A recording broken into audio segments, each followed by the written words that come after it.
जय श्री राधे क्लास 10। आशा करता हूँ आप सब बढ़िया होंगे, फर्स्ट क्लास होंगे, स्वस्थ होंगे और इस टाइम पर पढ़ रहे होंगे। आज आपका टॉपिक है rules of image formation.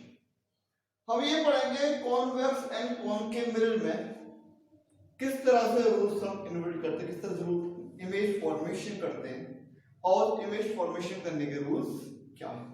Clear? तो ये वाली बात आप जान चुके हैं कि कॉन्वेक्स मिरर क्या होता है और कॉनकेव मिरर क्या होता है। यदि आपको नहीं पता है तो इससे प्रीवियसली जो हमने वीडियो है वो आप देख सकते हैं, नीचे डिस्क्रिप्शन बॉक्स में लिंक है, उस लिंक पे जाके आप प्रीवियस वीडियो देख सकते हैं और ये पढ़ सकते हैं कि किसको हम कॉन्वेक्स और कॉनकेव कहें। तो ये हमारा कॉनकेव मिरर, इस चार केसेस, चार कॉनकेव और ये हमारे चार हैं कॉन्वेक्स। अच्छा, बात समझने की है कि मैं आपको रूल 4 बताऊंगा लेकिन आपको यूज क्यों तो ही करनी है, ठीक है? वो अब वही दो हर एक में। सबसे पहले फर्स्ट रूल कॉनकेव रूल वही है जो हमने कन्वर्जिंग और डाइवर्जेंस सीखा था कि मेरी रे आएगी parallel to the principal axis after the reflection focus से होके जाएगी। क्यों जाएगी? You all know the reason, आप सब रीजन जानते हैं, बताया था। सेंटर ऑफ कर्वेचर से नॉर्मल ड्रॉ करते हैं, लॉज ऑफ रिफ्लेक्शन को फॉलो करता है, प्रीवियस वीडियो बताया था मैंने। यहां पे क्या होगा, प्रिंसिपल एक्सिस के पैरेलल ले आएगी, सेम डायवर्स हो जाएगी, इसको डाइवर्जिंग मिरर भी कहते हैं और ऐसा रहेगा कहां से जा रही होगी, ये फोकस से जा रही होगी।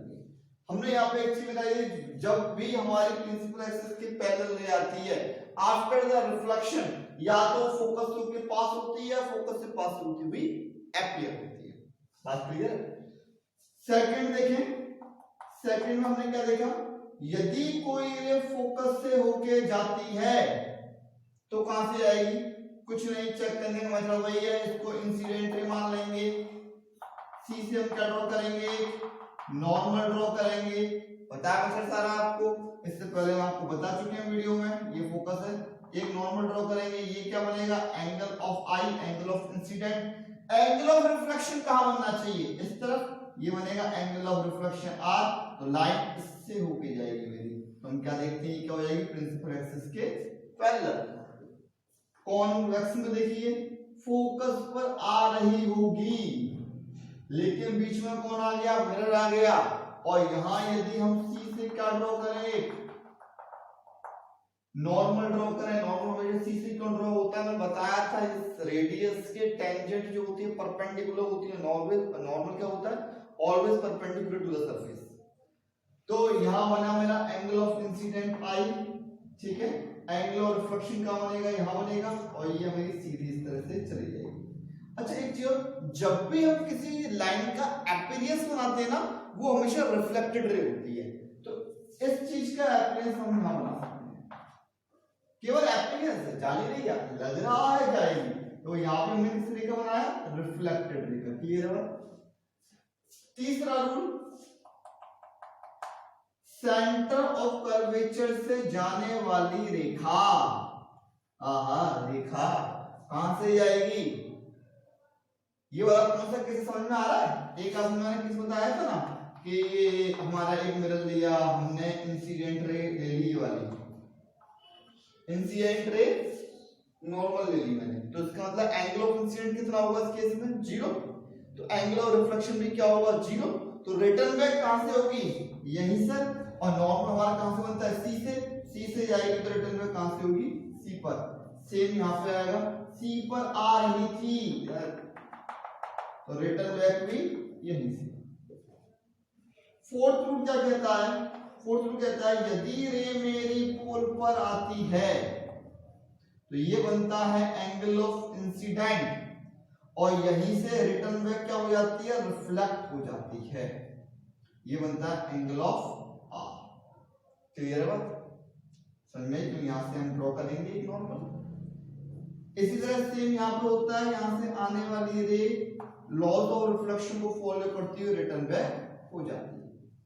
तो ये मेरे 4 रूल है कि प्रिंसिपल एक्सिस के पैरेलल आने वाली रे फोकस से होके पास होगी, फोकस से जाने वाली रे पैरेलल हो जाएगी, सेंटर ऑफ कर्वेचर से जाने वाली रे वहीं से रिटर्न बैक होगी, पोल पे आने वाली रे लॉज ऑफ रिफ्लेक्शन को फॉलो करती हुई रिटर्न बैक हो जाएगी या बाउंस बैक हो जाएगी। क्लियर है? 4 रूल। इन चारों रूल की मदद से हम इमेज फॉर्म कर सकते हैं, हम इमेज बना सकते हैं बहुत आसानी से। अच्छा, इमेज फॉर्मेशन में कोई सा भी रूल इस्तेमाल कर सकते हैं, जहां आपकी श्रद्धा जाग रही है वो कीजिए, या आपकी श्रद्धा के ऊपर डिपेंड है। बट मैं क्या बोलता हूं, आप फर्स्ट रूल और सेकंड रूल यूज कीजिए हर एक इमेज में, आपकी फर्स्ट क्लास इमेज बनेगी। फर्स्ट रूल और फोर्थ रूल, इन 2 रूल को यूज करके बताइए। मतलब पहला रूल यूज करना है आपको कि प्रिंसिपल से जाने वाले पहले जाने वाली रेखा लाइन फोकस से पास होती है, और लिंचर विलिंगस। क्लियर? आगे हम पढ़ेंगे इमेज फॉर्मेशन। उसका मदद करते हुए जो हमने रूल्स देखे हमने 4, उसकी रहस्य हम देखें कि इमेज फॉर्म कैसे हो रही है। सबसे पहले देखते हैं हम कॉनकेव मिरर में, उसके बाद देखेंगे कॉन्वेक्स मिरर में। कॉनकेव मिरर में जो मेरी इमेज बनती है वो 6 इमेज बनती है। ठीक है, सबसे पहले देखते हैं ऑब्जेक्ट हम कहां लें। ऑब्जेक्ट हम ले रहे हैं एट इंफिनिटी। इंफिनिटी कहां होता है? मैंने बताया था जहां इस मिरर की रेंज है उस रेंज के बाहर इंफिनिटी। बात समझ में आती है? कोई दिक्कत वाली बात नहीं है? चलिए, तो इस उसकी रेंज से बाहर रेंज क्या होगी? उसका डायमीटर, मतलब ये जो रेडियस है, रेडियस ऑफ कर्वेचर के दुगने से बाहर लेते हैं तो इंफिनिटी। वो इंफिनिटी से आने वाली रे सारी कैसी होती है? Parallel to the principal axis. ये रे पैरेलल आएगी। पैरेलल आने वाली रे कहां से जाती है? फोकस से होके पास होती है, फोकस से होके पास होती है। इमेज बनाने के लिए कितनी रेस चाहिए? मिनिमम 2 रेस चाहिए। इमेज कहां पर बनती है? जहां पर रिफ्लेक्टेड रे एक दूसरे को इंटरसेक्ट करती है। कौन सी रे? रिफ्लेक्टेड रे, मतलब जो रे आ रही है आफ्टर द रिफ्लेक्शन जहां पे इंटरसेक्ट करेगी। हमने एक ये ली और एक और हमने रे ली, 2 रे कम से कम चाहिए होती है। और ये रे भी कहां से आएगी? ये फोकस से होके जाएगी, प्रिंसिपल एक्सिस से पैरेलल आ रही है। एक चीज और, एरो बनाना मत भूलिएगा। एरो से ही पता लगता है कि ये रे कहां जा रही है। क्लियर है? बात समझ में आती है? कोई दिक्कत वाली बात? आगे बढ़े, आपको समझ में आ रहा है? अब इसमें 3 चीजें लिखनी होती हैं कि इमेज कहां फॉर्म हो रही है, इसका साइज कैसा है और इसका नेचर क्या है। देखिए, पहली का मैं बता रहा हूं, बाकी सबका आप बताएंगे। इसका साइज कैसा है? यदि यहां पे फॉर्म हो रही है फोकस पे, जितनी भी रेस आ रही है फोकस पे होंगी, बहुत टिनी साइज होगा, पॉइंटेड होगा, वेरी स्मॉल कह सकते हैं, या फिर कह सकते हैं हाईली डिमिनिश्ड, कुछ भी कह सकते हैं। ठीक है, तो यहां पे मैंने कह दिया टिनी। कैसा होगा? टिनी। सॉरी, ये साइज है। कैसा होगा? ये टिनी। इमेज कहां फॉर्म हो रही है? एट एफ, फोकस पर। नेचर कैसा है? यदि मैं यहां पर स्क्रीन लगा देता हूं तो ये इमेज कहां फॉर्म होगी? स्क्रीन पर। इसका मतलब स्क्रीन पर फॉर्म होने वाली इमेज कैसी इमेज होती है? Real image. तो नेचर कैसा हो गया इसका? रियल। और जितनी भी रियल इमेज होती हैं वो सारी की सारी कैसी होती हैं? इन्वर्टेड होती हैं। Real and inverted. Real and inverted. Clear है? बात समझ में आती है? अच्छा, तो आगे बढ़ते हैं। अब देखते हैं सेकंड। अभी कहा था इंफिनिटी। इंफिनिटी से थोड़ा सा आगे आया, मतलब ऑब्जेक्ट कहां आ गया मेरा? बियॉन्ड सी। सी के पीछे मेरा ऑब्जेक्ट आ जाता है कुछ इस तरह से। बहुत ध्यान देना। कौन से रूल इस्तेमाल करेंगे? 2, फर्स्ट एंड फोर्थ, जो भी बताए थे। पहला रूल, प्रिंसिपल एक्सिस के पैरेलल ले आएगी, फोकस से होके पास हो जाएगी। बहुत बढ़िया, बात समझ में आती है? लाजवाब, मजा आ गया। दूसरा रूल कौन सा है? अच्छा देखो, रूल तो कोई फॉलो कर सकते हैं कि एनसीईआरटी में सेंटर ऑफ कर्वेचर से दिया हुआ है, कोई दिक्कत वाली बात नहीं है। हम पोल वाले लेंगे क्योंकि ये हर जगह अप्लाई हो सकता है। पोल पे रे आई, ये एंगल ऑफ इंसिडेंस बनेगा, यहां से रे पास हो जाएगी कहां पर? यहां से। ये एरो बनाना नहीं भूलेंगे हम। तो इमेज मेरी कहां बनती है? जहां पर 2 रिफ्लेक्टिंग रेज इंटरसेक्ट होती हैं। तो ये मेरी इमेज बनी। क्लियर इमेज दिख रही है? ये ऑब्जेक्ट, ये इमेज बनी। तो इमेज मेरी कहां बनी? Between C and F. यदि मैं आपसे पूछूं साइज कैसा है, यदि यहां पर लिखे हम इमेज मेरी कैसी, वो कहां बनी है? Between C and F. Size कैसा है इस इमेज का? Smaller than object, small. और नीचे कैसा है? रेगुलर इन्वर्टेड होगी। यहाँ पे यदि स्क्रीन रख देता हूं तो स्क्रीन पे ये इमेज फॉर्म होगी। बात समझ में आती है? बहुत बढ़िया। आगे देखिए, अब इस ऑब्जेक्ट को थोड़ा पास ओवर लेके आई। तीसरी कंडीशन, ऑब्जेक्ट को मैंने कहां रख दिया? एट सी पर। अब उठा के ये मैंने ऑब्जेक्ट को धर दिया बिल्कुल सी पर। क्या होगा? वही सेम रूल, पैरेलल ले जाएगी, फोकस से होके पास हो जाएगी। बहुत बढ़िया, समझ में आती है बात? कोई दिक्कत वाली बात नहीं है। पोल पे आएगी, पोल से हमारी चली जाएगी। और ये कुछ हमारी, ये कुछ सही नहीं आई है, ये कुछ हमारी जाएगी। यहाँ पे हमने क्या देखा? एक पैरेलल ले गई, फोकस से पास हुई, पोल से गई। यहाँ पे इमेज मेरी कहां बनी? सी पर। तो इमेज मेरी कहां बनेगी? सी पर बनेगी। सेम साइज की इमेज बनती है। कैसी होगी? Real and inverted. क्योंकि मैंने आपको ये वाली बात बता रखी है, मिरर के सामने इमेज फॉर्म होती है तो कैसी होती है? Real and inverted. क्लियर है? इसी से दूसरा चौथा केस आया, फोर्थ। ऑब्जेक्ट को थोड़ा पास और लेके आए हमने। ऑब्जेक्ट कहां रख दिया? Between C and F. Between C और एफ, सी और एफ के बीच में रखा।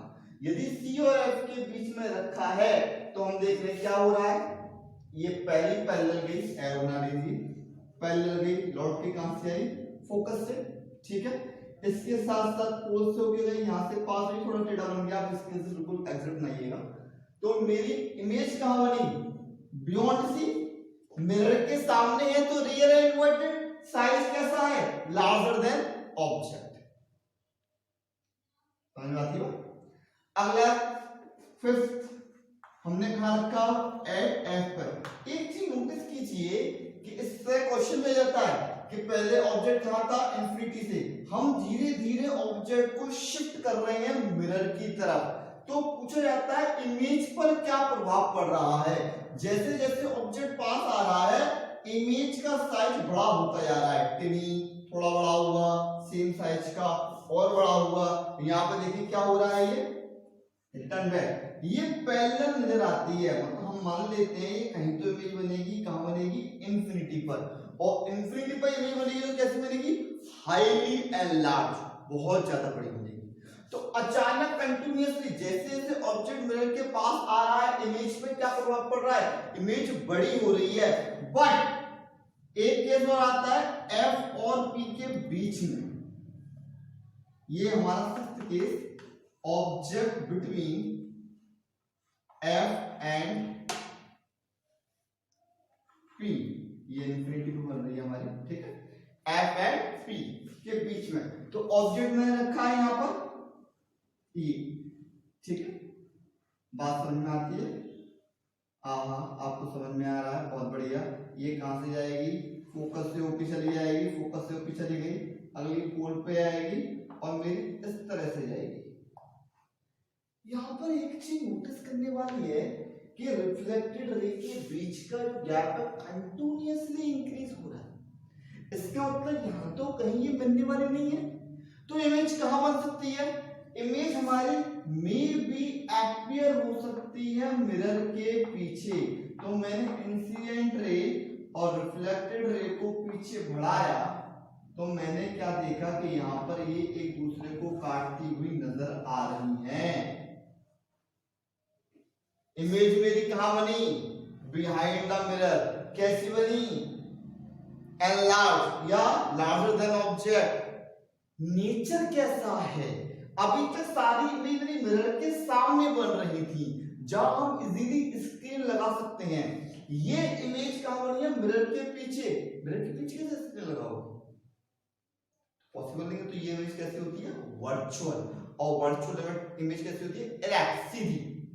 और बोले जाते सारी इमेज उल्टी बनी है। ये यहाँ पे बनेगी उल्टी, ये ऑब्जेक्ट सीधा है, इमेज उल्टी, ऑब्जेक्ट सीधा, इमेज उल्टी, ऑब्जेक्ट सीधा, इमेज उल्टी। ये सारी कैसी थी? इन्वर्टेड। ये कैसी है? इरेक्ट है। Virtual and erect. समझ में आई बात? अब जरा यहाँ कंक्लूजन निकाल के देख। कंक्लूजन क्या निकला? जैसे जैसे ऑब्जेक्ट पास आएगा इमेज का साइज बड़ा होता चला जाएगा फोकस तक। जैसे ही फोकस से आगे ऑब्जेक्ट बढ़ेगा तो इमेज कैसे हो जाएगी, वर्चुअल हो जाएगी और उसका एक साइज का हो जाएगा, फिक्स हो जाएगा, लार्जर हो जाएगा।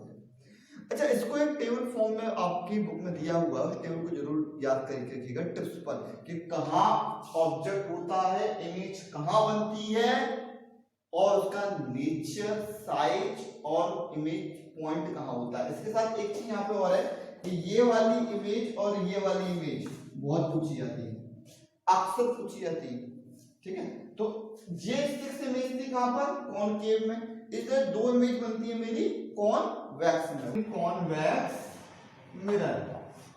6 इमेज हमने बनाई थी कॉनकेव में और 2 इमेज हम बनाएंगे कॉन्वेक्स मिरर। 2 इमेज ही क्यों, यहाँ 6 क्यों नहीं है? देखिए मैं आपको समझाता हूँ, पहली जो कंडीशन आई वो तो इन्फिनिटी की, कि हमने ऑब्जेक्ट कहाँ लिया, ऑब्जेक्ट एट इंफिनिटी का दिया हमने, ऑब्जेक्ट आके इंफिनिटी पर। इंफिनिटी से जो रेज आती है वो कैसे आती है, parallel to the principal axis. ये पैरेलल ले आएगी और क्या हो जाएगा इसका डायवर्जन। मिरर कौन सा है, कॉन्वेक्स, क्या होता है इसमें डायवर्जन होता है, क्लियर है। तो यहां से ये ऐसा अपीयर हुआ कि फोकस होके जा रही है। इमेज बनाने के लिए 2 रेज चाहिए होती है, इसका भी डायवर्जन हुआ, ये भी ऐसा अपीयरेंस होगा, कहां से जा रही है, फोकस से जा रही है। तो मेरी इमेज कहां बनी, फोकस पर बन रही है। साइज कैसा है, बहुत टिनी, स्मॉल, पॉइंटेड, हाईली डिमिनिश्ड। इसके साथ साथ इसका नेचर कैसा है, ये मिरर के अंदर बन रही है, ये पॉलिश मिरर के कहां बन रही है, अंदर। तो मिरर के अंदर वाली इमेज जहां स्क्रीन लगाना पॉसिबल नहीं है वह क्या होता है, वर्चुअल एंड इरेक्ट। तो हो गया इसका साइज, सॉरी नेचर क्या हो गया, वर्चुअल एंड इरेक्ट। दूसरा केस आता है कि आप ऑब्जेक्ट उठाइए और कहीं भी रख दीजिए, ऑब्जेक्ट उठा के आप कहीं रख दीजिए, कहीं भी रख दीजिए, कहां, मिरर के सामने। तो दूसरा आता है हमारा एनीवेयर। एनी मतलब इमेज हमारी वही बनेगी, इमेज हमारी वही बनेगी, ठीक है। जैसे मान लीजिए मैं ऑब्जेक्ट आपका यहां रख लेता हूं, ये मेरा रहा ऑब्जेक्ट, ठीक है, क्लियर बात। रूल कौन सा है, पहली रेज पैरेलल जाएगी और डायवर्ज हो जाएगी, ऐसा अपीयर होगा कि ये कहां से होके जा रही है, फोकस से होके जा रही है, क्लियर। सेकंड रूल, पोल पे आएगी, लॉज ऑफ रिफ्लेक्शन को फॉलो करेगी और रिटर्न बैक हो जाएगी। अपीयरेंस किसका बनाते हैं हम, केवल रिफ्लेक्टेड रे का। ये रिफ्लेक्टेड रे है हमारे यहाँ, इसका अपीयरेंस क्या, पीछे ये मेरी इमेज बनी। तो इमेज मेरी कहां बनेगी, बिटवीन P एंड F। अब इस ऑब्जेक्ट को कहीं भी खिसकाते रहिए, अब आगे पीछे, इमेज मेरी कहां बनेगी, हमेशा between P and F। Size कैसा होगा, स्मॉलर देन ऑब्जेक्ट, हमेशा ऑब्जेक्ट से छोटा होगा। फुल लेंथ की इमेज बनती है, यहां क्या होता है, इमेज कैसी बनती है, फुल लेंथ की, फुल लेंथ की इमेज बनती है, छोटा होता है। साइज, नेचर कैसा होगा, सिंपल सी बात है, मिरर के पीछे तो वर्चुअल एंड इरेक्ट। बात क्लियर है, समझ में आ गई। अब चीज आती है कि इसका यूज कहां है, कॉन्वेक्स का, सॉरी हाँ कॉन्वेक्स मिरर का, जहां पे हमको फुल लेंथ इमेज चाहिए। फुल लेंथ इमेज कहां चाहिए, गाड़ी के रियर व्यू में, जो गाड़ी के अगल बगल होते हैं तो कांच से लगे रहते हैं खिड़की के बाहर, ठीक है। तो उन में देखें तो हल्का सा कॉन्वेक्स मिरर होता है, हल्का सा कर्व होता है, बाहर की तरफ निकला हुआ, उभरा हुआ, आउटवर्ड। क्यों होता है, क्योंकि दूर भी, कितनी भी दूर ऑब्जेक्ट हो, कितनी भी दूर दूसरी गाड़ी हो, उसकी इमेज कहां बने, या तो F पर बने, ये नजर आ रहा है डॉटेड लाइन, या तो F पे बने या F और P के बीच में फुल लेंथ इमेज नजर आए, इसलिए। दूसरा हमारा कॉन्वेक्स, अच्छा गाड़ी होती है, जो बस होती है, बसेस में ड्राइवर की सीट के ऊपर भी एक शीशा लगा रहता है ना, वो यही होता है कॉन्वेक्स। हाँ, और एक चीज और, जो कॉन्वेक्स कॉनकेव है ना, कॉनकेव कहां देखा, डेंटल वाले में। और यदि किसी भी चीज को, छोटी चीज को बड़ा देखना है तो कॉनकेव यूज करते हैं, फुल लेंथ का देखना है तो कॉन्वेक्स यूज करते हैं। डेंटर में यूज होता है, वॉल शॉप पे यूज होता है, कॉनकेव मिरर, छोटी चीज को बड़ा देखने के लिए। क्लियर है बात, इसकी यूज क्लियर हो गई। तो ये थे इसकी यूज। अब इसमें रह गया फॉर्मूला, इस पर कुछ क्वेश्चन, वो हम नेक्स्ट वीडियो में आपको मिलेंगे, इसका फॉर्मूला और क्वेश्चन।